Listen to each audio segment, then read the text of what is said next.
At present, we don't know precisely the degree to which the risk of cancer and other adverse health effects are increased by the exposure to the radio frequency fields from cell phones. I explored the brain tumor data previously. What other potential adverse health effects might there be? For example, what about the effect on brain function? The dramatic increase in the use of cell phones has generated concern about possible negative effects of the radio frequency signals delivered to the brain. However, whether acute cell phone exposure affects the human brain is unclear, so researchers decided to put it to the test using PET scan technology, and did find elevated brain activity in the region of the brain closest to the antenna after 50 minutes of exposure to a cell phone call. But what does that actually mean? Well, it's evidence that the human brain has at least some sensitivity to the effects of cell phone radiation.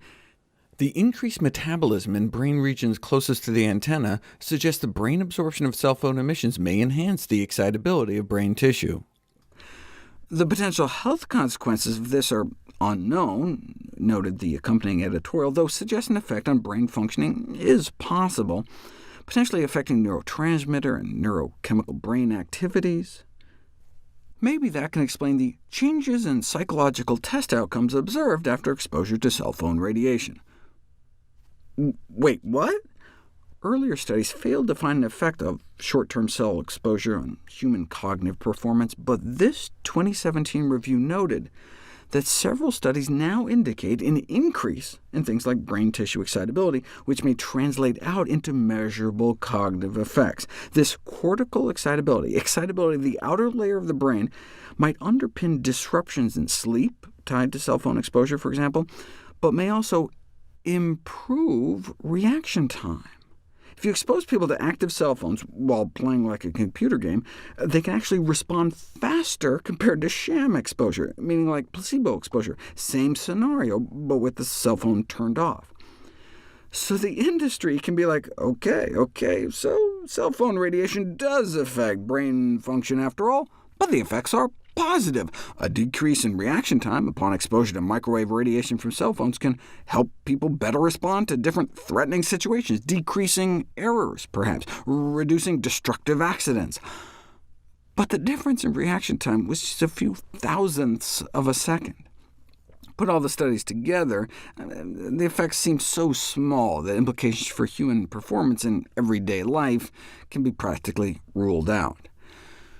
There was a study that found that heavy cell phone users did better on a test of the ability to filter out irrelevant information, but this improvement in focused attention may just be because heavy cell phone users have lots of practice carrying on conversations in crowded places. Overall, electromagnetic fields from cell phones do not seem to induce cognitive or fine motor skill effects. Nonetheless, one has to worry about the existence of sponsorship and publication biases, meaning maybe studies funded by cell phone companies were designed in a way to skew the results, or were quietly shelved and never published if they showed anything negative.